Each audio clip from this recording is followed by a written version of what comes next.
Welcome to the Epcotian Adventure, a podcast where we'll talk about all things Disney, including tips and tricks, festivals and favorites, and the very latest in news and reviews. But we're still old enough to remember when we could actually make it around World Showcase twice in the same day. This is episode 44, How to Have a Chill Day at Epcot. Or, when you abandon all of your park day plans, can you still have a great day at Epcot? Oh, you betcha. So now, please remain seated, keeping your hands, arms, feet, and legs inside the podcast as we embark on our Epcotian adventure.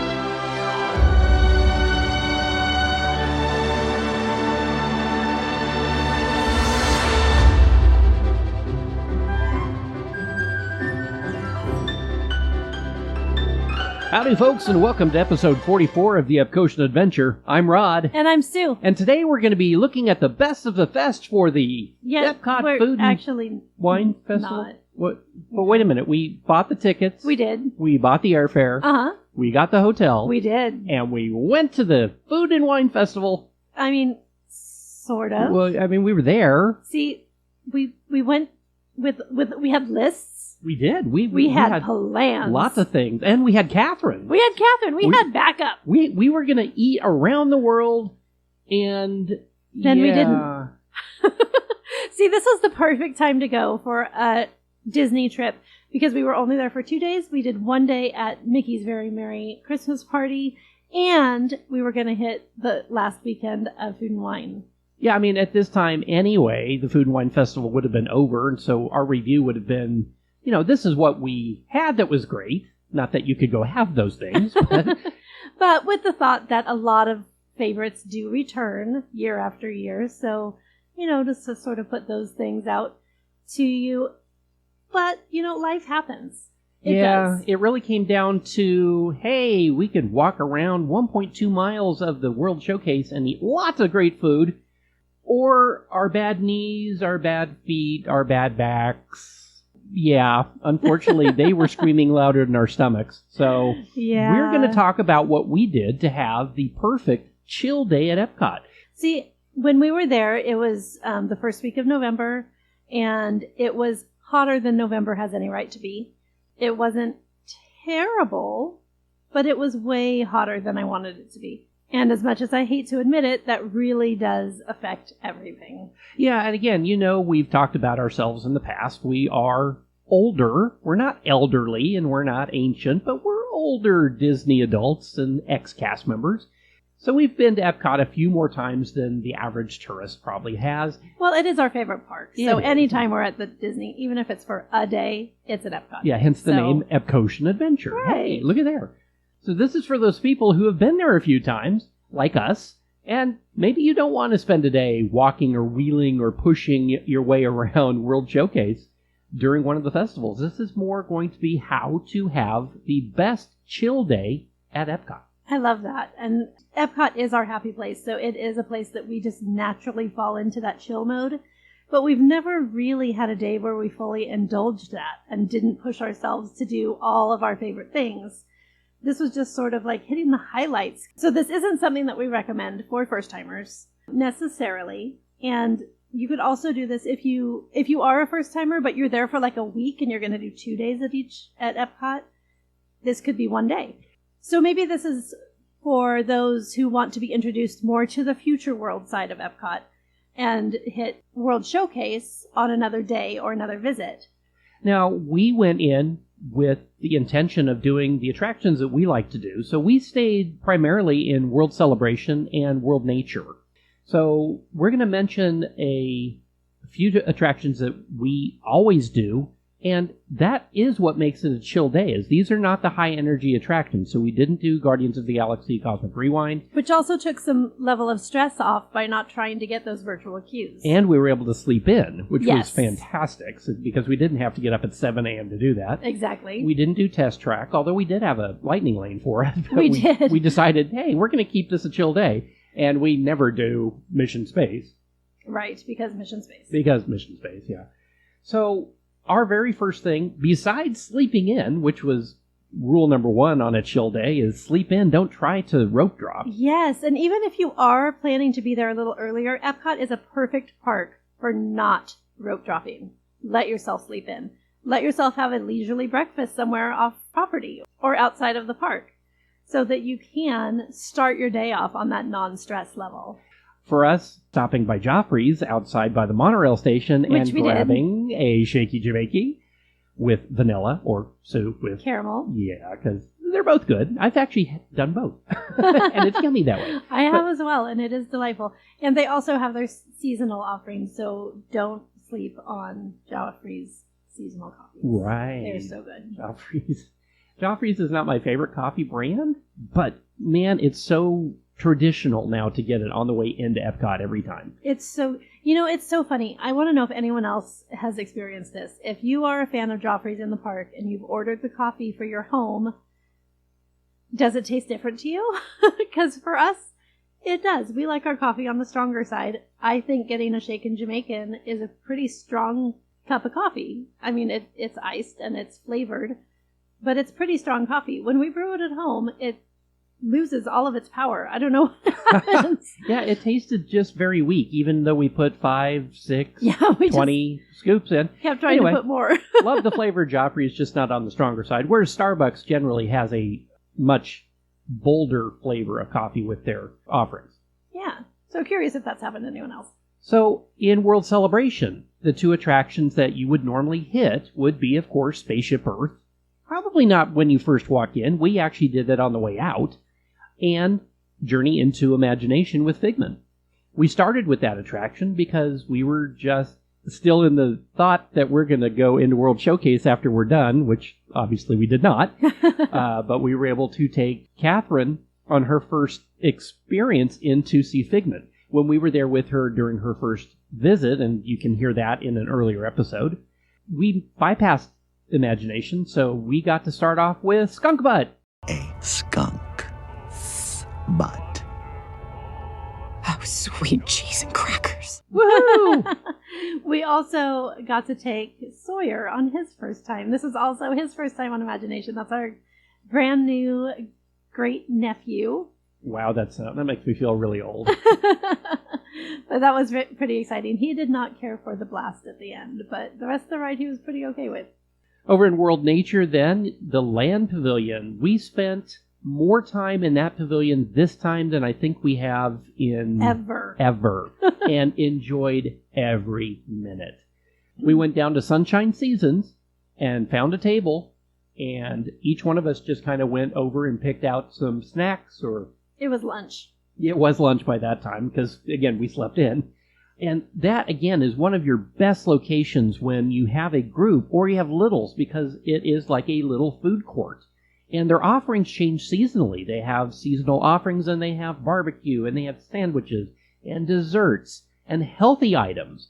And they have one of the few places where you can get your own sodas. You can take a cup up and fill her up with Coca-Cola, and then head out and come back and fill her up with Coca-Cola again. The cast members usually let you do that. I think that's the rule. It is more what you'd call guidelines than actual rules. We hope. We hope. But it is actually really good quality food for the most part. We split a roast beef sandwich that was really, really good. It sounds kind of boring and pedantic, but you can get it anywhere, but we loved it. It was so good, and it's just unique enough. They put a little spin on even things that are classic, and it was just so, so good. So highly recommend just getting a table and chilling in the AC for a while. Yeah, on the hotter days, too, if you're there in the summer, this is a great place to, I don't want to say snooze, but there's large benches everywhere where you can kind of kick back. I'll put it that way. So if you're looking for a place to chill, Sunshine Seasons, in the big seating areas that are kind of away from the restaurant and away from the escalators, or right under the escalators, actually, are some of the best places in the entire park to just chill. There's also a movie that we refer to as Tough to Be a Human. It's called Awesome Planet. It is, again, another just quick place to just chill out in the hotter days, or if, like you're doing, like we do, just go in and sit there and be in the dark for a little while to just take the sun out of your eyes. To be honest, we usually just skip that one. We do. We didn't do it this time, but it is a good place to just kind of kick back. But what we do love in the land are the other two attractions. So we got to do Soarin', of course. We did a lightning lane for that. We did do Genie Plus this day, we should say. We did do Genie Plus to make it even more chill. Yeah, and it really was a nice way to take just some of the stress off. You're not waiting in line, even for ones that had short queues. It's just really nice to just walk on in. So we did. Soarin' currently through the end of December or first part of January is running Soarin' over California, which is the original show from Disney California Adventure. And after that, we'll go back to Soarin' Around the World, which is the newer version. This is that attraction that's like a hang glider style attraction that everybody refers to as your mom's favorite attraction. Because it is. Because it is, and it was our mom's favorite attraction. Now, with Soarin' over California, this was kind of cool because we hadn't seen it since its days at DCA. So that was kind of cool to get to revisit it again. And to have the different smells that you do on that attraction. If you're not familiar with the attraction, as you fly through the world or through California, you have different smells that are brought in as you're flying. And at Soarin' Around the World, they have jasmine as you see the Taj Mahal. They have a saltwater smell as you see the ocean. And in California, there's going to be pine as you see the pine trees. And orange as you see the avocados. Well, they're supposed to be orange trees. Just pretend they're orange trees. They're actually avocado trees. I'd actually in forgotten about the pine scent. I had totally forgotten about that. And it was really, really a nice surprise. What was not a nice surprise is how poorly the video quality is compared to the new version. Soarin' Around the World is like, they have these beautiful transitions and it's just so clear and bright. And we went back to Soarin' over California, and it almost made me a little bit motion sick. Yeah, it has been known to give people headaches because it's not filmed in the same quality of IMAX as Soarin' Around the World. So just know that going in. It's still a beautiful attraction. Highly recommended. We then also did, of course, Living with the Land, because you got to, which right now is doing Living with the Land for Christmas, and it's called Living with the Land. Glimmering Greenhouses. Glimmering Greenhouses, thank you. And they put up Christmas trees and giant ornaments and Christmas lights. It's beautiful at night. Snowmen built of sand. Yes. At night. Don't miss that attraction at night. For sure. Even during the day. If that's the only time you can swing it, it's still worth it. But that was not the case when we were there. We hit it just the week prior. Well, no, about 2-3 weeks prior, now that I think about it. But yeah. It was not Christmas overlay when we were there. They actually end a lot of the seasonal things at Epcot on December 30th. We then also did one of our favorite things to do in all of the Walt Disney World Resort, and that's the Behind the Scenes Tour. The Behind the Scenes Tour can be booked on the Disney Experience app and is a 1-hour walking tour of the greenhouses. And highly, highly recommend this for teenage and up if you have any farming background or any agricultural interests at all. If you're just a green thumb and want to see how Disney does it. The Behind the Scenes Tour is amazing. Even if you don't have a green thumb, but you kind of wish you did, because I can kill a plastic plant. Like, it is not pretty. They don't last long in my presence. But I love this tour. I love the innovation behind the things that they are doing and the way that they go about finding new ways to grow things. And it's absolutely fascinating. And it's one of the cheaper tours you can do. It used to be $29. This time it was actually $39. So that's a huge percentage, but it's still so worth it. For a 1-hour walking tour, $39 at Disney World, if you've seen the prices for other tours, is a pretty good bargain. And this time, we told you about the last time we did this tour, and we got to try the world's best cucumber, where they try them there and they hand them out to everyone who wants one. And this time we got 2 cucumber slices. Ooh, it was fancy cucumber. Definitely worth that extra $10. We also got to pet Stanley again, who is the motion. He's like a motion activated plant. Yeah. It's like a defense mechanism. You touch the leaves and they turn their little fronds up so they can like catch water and stuff. It's super interesting, but he's the only plant in there that you can touch, and we did get to touch him again, so that was fun. Then we head, of course, over to the Seas with Nemo and Friends. And again, another very good place to spend a chill day at Epcot, because you can not only do the attraction where you go through and try to find Nemo and help Dory I think, find herself. I am looking for my son. Ooh, I can help. Oh, no. And then you go into one of the largest aquariums in the nation, and you can see dolphins and manatees and see what the urchins are wearing today. This time they were wearing tiny little shells. It was very cute. I don't know that I took any pictures of them, though, but we did enjoy it. If you haven't heard our previous episode where we described that, the urchins actually will put stuff on top of themselves to disguise themselves. So some industrious cast members have created very little Minnie and Mickey Mouse ears, and I think even little cowboy hats and other little things. And the urchins put them on themselves. It's not something that Disney does to dress up a creature. It's something they do to themselves, and it is really, really, really cute. Even when it's just the shells and the natural stuff that's in there, it's super fun to just see what the urchins are wearing this season.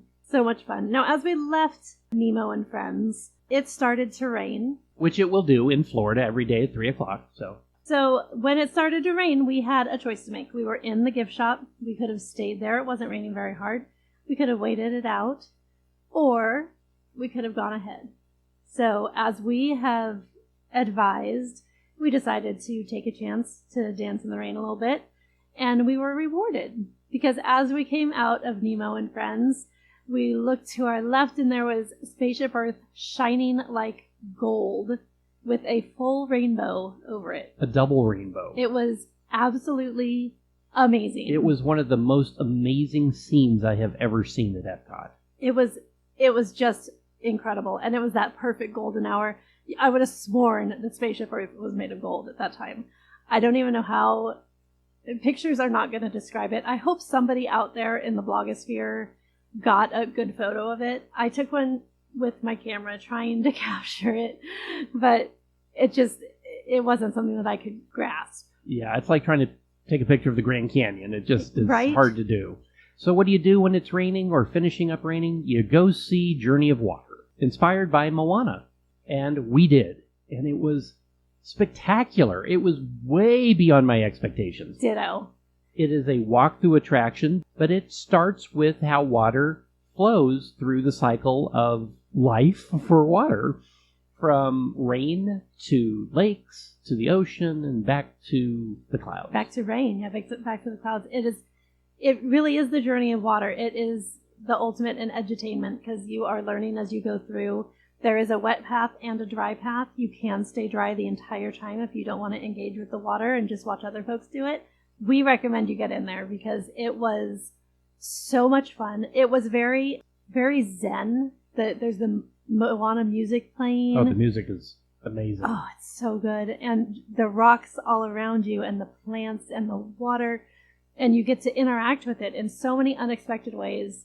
You literally get to play with the water. And it plays back. And there'll be signs at each of the locations as you wander through that tell you what to do. There's one location where you can play the water like a harp. Another one where you can wave at the water and waves come back at you. The more you wave, the wetter you get because the waves get bigger and bigger.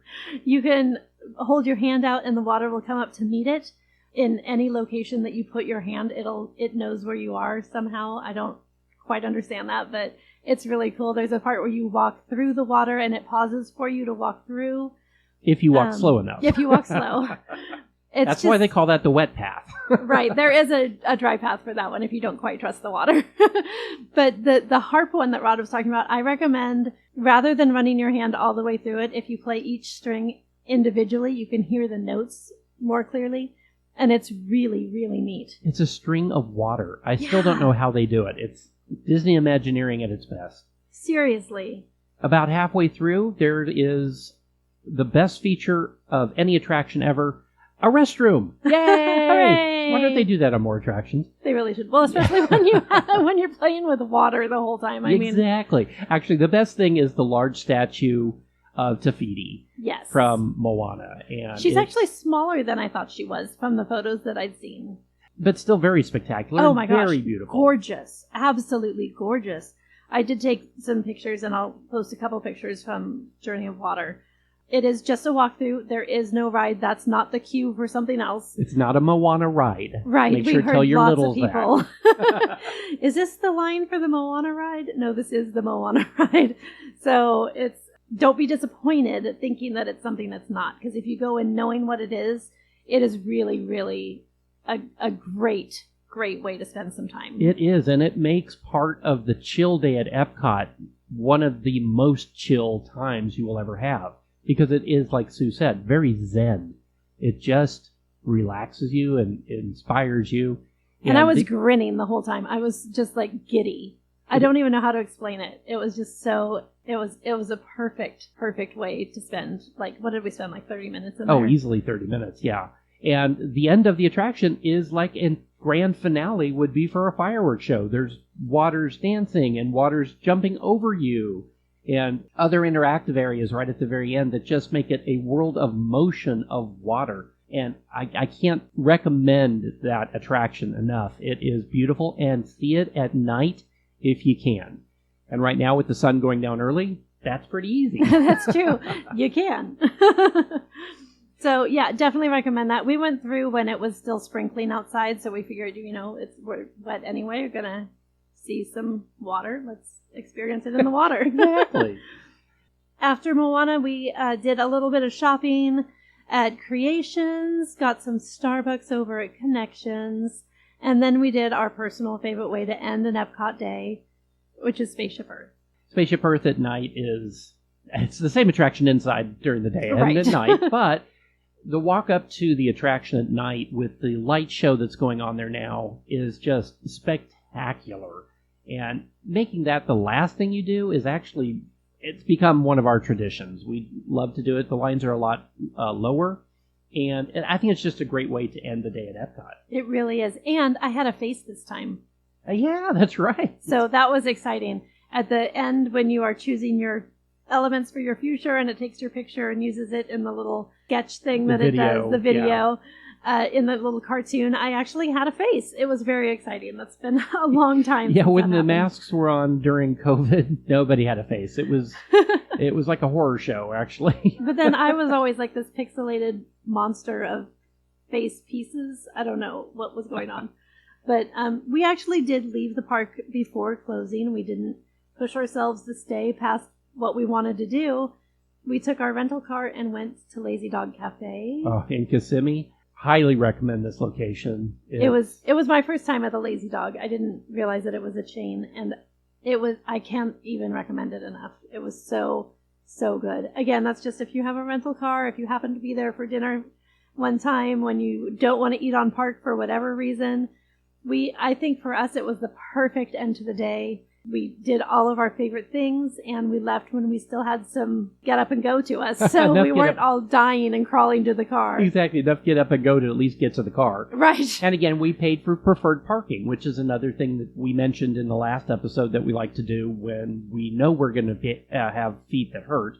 We figured on this trip we were, but hey, for a chill day, there you go. Preferred parking is another way to have a good chill day. Now, it is a bonus now that the trams are back at Epcot, but when we arrived at Epcot, they were parking in the last row. Yeah, they were parking at the toll booth, basically. That was the other reason that inspired our decision to do this sort of a day. Yeah. It was hotter than it should be, and it was way peoplier. There were so many people. It was just like making me angry in my happy place, and that's not good. So that kind of inspired the entire day too. But getting that preferred parking on a day like this, absolutely worth it. So we also then made a list of places that you can go in Epcot that will lend itself towards a chill day. These are places where you can go to get away from the crowds. They're not always indoors, but they are covered at least. So one of our favorite places is the Gardens in the Canada Pavilion in World Showcase. It's the walkway that goes towards Le Cellier and Canada Far and Wide. There's a waterfall back there in the queue that is very cooling and relaxing, and it's never, ever crowded. And for some unknown reason, it is absolutely beautiful back there. You should go back and take some photos, get a little splash from the waterfall. It is just perfection. Our next suggestion, more gardens, but we're going to go over to the Japan Pavilion in World Showcase. Behind Katsura Grill, there are koi ponds, and there are bridges, and there are little gently winding paths, and it's just absolutely beautiful. It is quiet, and it's Very zen. Very less crowded, too. People, for some reason, don't go up the walkway that way very often, even on a busy day. And a lot of people don't even realize, I think on their first trip, they don't even realize that you can go back in the pavilions like that there is stuff to see beyond what you see just walking past it. And this is one of those great, great hidden treasures. Also, over in the China Pavilion and World Showcase, there is a Shanghai Disneyland exhibit or room that most people don't know about. It kind of goes back to where the pavilions, when they were built, would have a museum of some sort. This is a space that at one time was some rotating things from China, and currently has a display and information about Shanghai Disneyland and how it was built. But it's towards the back of the pavilion, and it's indoors and air-conditioned, and generally pretty quiet. So back over to the Japan Pavilion, which of course is a great place to find some Zen. You can find the new Bijutsu Kan Gallery, and I'm sure I butchered that. My apologies. That was perfect. I said it just like they do, I'm sure.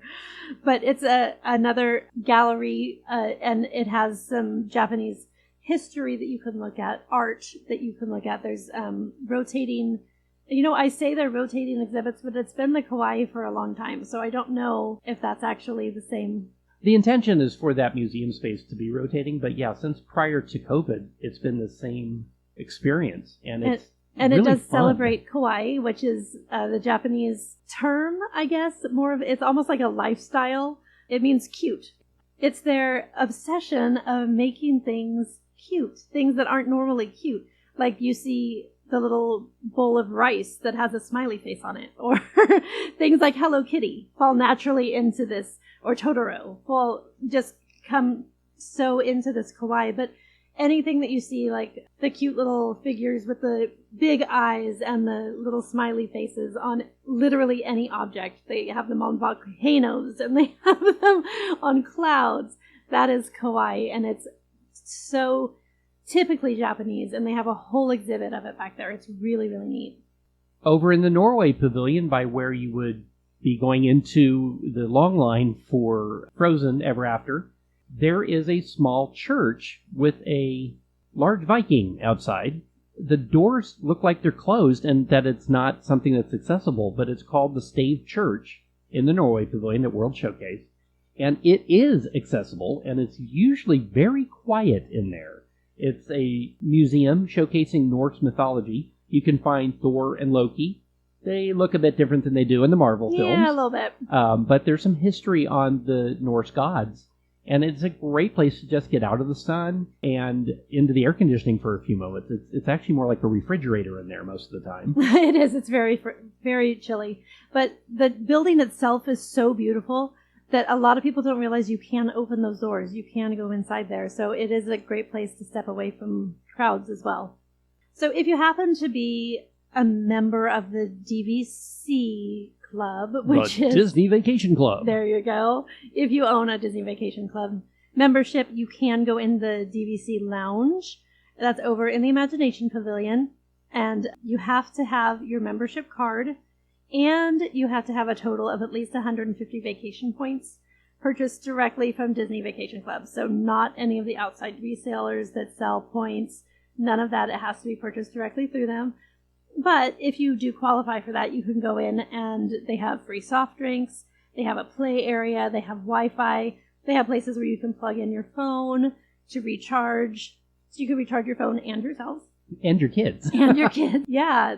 And the other exclusive thing where you can get away from folks for a little bit is if you have a Disney Visa card, you can have access to a meet and greet if you go up the stairs from Imagination. You can go in there. They don't always tell you ahead of time who you're meeting. We actually got to do this last time. Put you in the AC for quite a long time. And we got to meet Minnie Mouse and Pluto. He's a good boy. He's the goodest boy. Oh my goodness, it was so nice. And Catherine's favorite character is Minnie, so that was on her list of things that she had to do on this trip. So that was really, really fun to get to do that. And if you qualify as a DVC member or as a Disney Visa card member, you want to take advantage of those. In the fall, the Florida Blue Cross Lounge is open during the Food and Wine Festival. This last year it ran September through mid-November, so it has completed its run for this year, but most likely will be back next Food and Wine Festival. It's in the Morocco Pavilion in the last couple years. Where it will be next year has not yet been announced, but basically in the restaurant at the back of the Morocco Pavilion. You have to know it's there. You can get a free pass to it, though, by simply going to floridablue.com/magic. It's not restricted to people who have Florida Blue Cross. They use it as a marketing tool, of course, because you have to give them your email address. So, but it's a really great place to get out of the sun, get out of the crowds. Oh, yeah, and they do free beverages, of course. More than just water. They do some teas. They had a delicious mint tea last time I was in there. It was so good. Yeah. They also do free henna tattoos. So if you've got littles, this is a great place to take them nothing. in. I love henna. And again, this is another location that has a ton of air conditioning. Once you are at the webpage, though, there's a PDF that you can just take a picture of and show it to the person at the front entrance and make your way in. You're basically sort of making a reservation to go in. So it's a great way to just recharge your energy a little bit. And while we're in Morocco, we're also going to talk about the House of Fez. We have talked about this before. It's not anything that's restricted to anyone. It's right there out in the open, but nobody seems to see it. So as you're going into the Morocco Pavilion, past the beautiful arches, past the beautiful fountain, on your left you'll see a sign on the wall that says House of Fez, and it's just this sectioned off area that has this incredible walls of mosaic done with the tiles done by artisans from Morocco. And it's just quiet and peaceful and shaded. It's not indoors, but it is shaded, and it's absolutely my favorite place to get away from crowds. So those are our ideas of how to have the most chill day at Epcot. Sleep in, do the attractions at the front of the park. Hit the highlights. And leave before you're dead. Exactly. So tell us what else you would do, or what we did wrong, or what we did right, down in the comments. We'd love to know. Before we go, we'd like to give a big thank you to our social media coordinator, Riley Piper, audio engineers Joey Humphrey and Paul Trett, logo designer Evan Piper, and our theme music composer Jason Patrick Rowan, whose music is licensed to Pond 5. And of course, thank you, Phoenicians. Thank you, Phoenicians. And don't forget to rate, review, like, and subscribe. It really does help other people find us. You can find us on social media on Instagram, Facebook, and YouTube, and wherever you listen to podcasts. The Epcotian Adventure is a $1,000 brunch production and a proud gold member of D23. Thanks for joining us today for episode 44 of the Epcotian Adventure. I'm Rod. And I'm Sue. And we'll see you in line. Bye.